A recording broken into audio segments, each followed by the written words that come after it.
Okay, so today we're mining for gold. Desert gold peaches, that is. That's coming up next.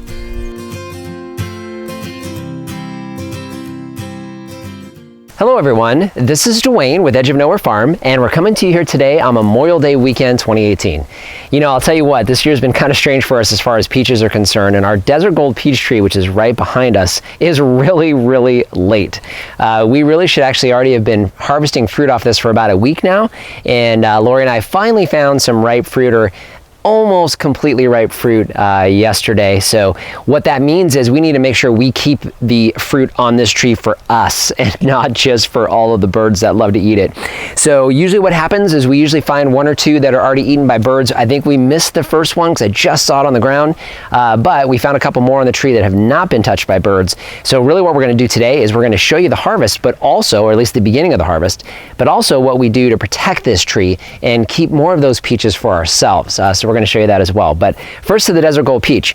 Desert Gold peaches are a mid-ripening variety, so they do fantastic here in the desert, just like with our other peach trees. In fact, I'll link our Florida Prince peach tree video here, but just like with that tree, we've had an issue with the actual production off of the tree this year. That's primarily due to a very late frost that we had in February. So we did have a good solid frost, got down into the upper 20s at the end of February, right as this tree was really starting to set fruit, so it really hurt this tree a lot. This particular variety, I'm going to pick one here in just a second, but this particular variety, because it's a little bit later, the skin itself has a tendency to be just a little more bitter because it gets a lot more of the intense heat. It's really going to happen this year because it's so late as far as when it's ripening. But we really like this fruit more than anything. We use it in smoothies. So it does have a really good complex peach flavor, but it gets a very dark red flesh as it completely ripens on the tree. We really like adding those to our smoothies. Just a little bit more of a tannic, bittery kind of taste, but does a great job in smoothies. So what I'm going to do, I'm going to go ahead and pick one. So if Lori can follow me, I've got obviously where I missed thinning this tree. In fact, one of the prior videos, I'll link it here, we actually have of this tree. This tree is actually the one that we thinned, and I kind of missed this because I've got a clump of 3 fruit that are down here in the bottom side of this tree that have ripened. So what I'm going to do, we talked a little bit before about peaches. You got to be careful with peaches. Ooh, that came right off of my hand. You got to be careful with peaches. Peaches will grow into the branch, and you can kind of see, I'm not sure if you can see it on this particular peach, but as these really start to ripen and fill with water, you get these kind of grooves that as it grows into the branch. Think of the branch sitting this way. It grows in and kind of over the branch. So you got to be careful twisting these, but it pops right off. So this one's still a little bit of green on there, which, you know, is still going to be okay because it should still be nice and sweet. Came right off in my hand, gives under slight pressure, so probably could have let this on there for maybe another day or so, but as they get this ripe, we start to see some bird damage. So I'm going to go ahead and try this one real quick, see how it does.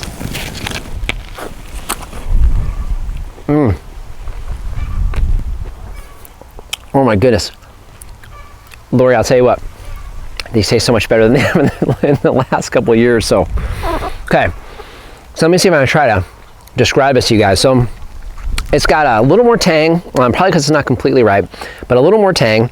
It's still very sweet, super juicy. So lots and lots of juice in here. You can definitely taste the fuzz on the peach itself a little bit more than you can on our Florida Prince, but still a very good taste. Man, very sweet. So not completely ripe. It's not getting the red flesh that we typically see as these really start to ripen up here in the next week or so. These will get dark red. This is a freestone variety. So when they're fully ripe, if you cut these in half, that peach, the pit in the middle, just pops right out of there. So it comes right out. Another reason why we love using these for smoothies, because we can cut them in half, pop that pit right out, and we have a halved peach. It's very easy to use. So this is good. Man. You guys have to grow your own peaches. My goodness. All right, half of this is not mine, half of this is Lori's. So I'll give that to her in just a sec. But really what I want to talk about here is peaches. So we do have a good amount of peaches on this tree. I'm guessing we've got several dozen peaches on this tree that are going to be ripening over the next week or two. So the challenge we have here obviously is going to be birds. Birds are back in full force. In fact, Lori and I have counted, I think we have 4 different birds' nests here on the farm now. So we have a lot of birds that have come back, they're nesting, they're making babies, and they are eating our fruit. So one of the ways that we protect our harvest is actually through netting, and with our peach trees, that really is, we've found so far at least, the best way for us to preserve that harvest, because we have dozens and dozens of peaches. I'm not going to try to do organza bags on these. Really need to net the tree. So we're going to kind of show you a time lapse. We're going to show you how we go through the process of netting, but I'm going to describe it to you here real quick. So what we're going to do is we're actually going to trim this tree up. It is a peach tree. Peach trees we do prune in the summertime, so this will be pruned as soon as it's done ripening here in the next couple weeks. In fact, I'll link our Florida Prince tree and pruning our Florida Prince trees, so you'll be able to see how we actually prune our peach trees. So we'll be doing the same thing to this one here in a couple weeks. But one of the things that we do as far as netting, first thing we do is we go back and we actually start pruning it now, because we really want to make this tree as small as we can, so the net actually fits around the tree a lot easier. So we'll trim it up and we'll trim it down, also trim it in on the side. So we're already going to actually start some of the trimming on here before we get the net over it. So you're going to see Lori and I go through, we're going to trim back, we're going to give it about 2 or 3 inches as far as distance from the last few pieces of fruit to make sure the netting goes above the fruit so the birds can't reach in and get to the fruit. So we'll actually prune it back some before we put the net over it, and then we'll actually net the tree itself. So what we're going to do is we're going to take a quick break. We're going to come back to you after a time lapse of us pruning and then netting this tree behind me. Okay, so real quickly, before we get started, I did want to talk a little bit about how we keep our netting. So you'll see some bird netting here. So I think this is 1/2-inch netting. I'm pretty sure it's 1/2-inch netting. We got it on Amazon last time we bought it. I think we bought like 500 feet. I want to say it was like, I don't know, $80 or something like that. But it comes in a big roll. We've only used a fraction of that 500 feet. But what we did is we cut these into 14 by 20 foot sections. I've got 2 sections, which we're going to wrap around the tree. You'll see that here in a minute. But what we do to keep them, this will actually be the 3rd season we've used this netting. So it actually holds really well because we only keep it on the tree for a couple weeks at a time. But what we do is we basically just roll it up at the end of the season, put it onto this PVC pipe. So we got this PVC pipe that's cut to about, I'm going to say it's about 4 feet, maybe 4.5 feet. So we wrap it on this PVC pipe, and this is actually how we keep it all summer and winter long until we use it the following year. I've got it marked on the PVC pipe, so I know the size of the netting that's on here, and there's 2 rolls of it. So I know I have 2 rolls of 14 foot by 20 foot netting. Now these we've only used for our peach trees, but of course, if we need that size for another tree, we could just use these. So other supplies that you're going to see us using. So in the past, we've used twine, we've used bungee cords and things like that. When we bunch the netting down on top of or on the trunk at the bottom of the tree to hold that together, we've used a few different things, but this year we're actually going to use zip ties just to make sure we get it nice and snug. Again, it's only on the tree for a couple weeks, so you're not going to have any issues with it cutting off circulation of the tree or girdling the tree at all. That's just not going to happen. It's only on there for a couple weeks. So we're going to try zip ties this time. I've got just some basic clothespins and then some jumbo clips that we're going to use to actually clip the pieces of the netting together. So now we're going to actually go ahead and show you that time lapse and putting this netting on this tree.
Okay, so we're back. So you just watched Lori and I go ahead and net this tree. It's funny, we were talking about it while we were doing this process and going through the netting, but you know, we usually have it's usually pretty breezy and windy here. That's not uncommon, but it is a little uncommon that it happens in the middle of the day. It's been breezy all morning, and you know, it always seems like whenever we need to do netting on a tree, every single time, without fail, we're doing it in wind, which really makes it kind of a struggle.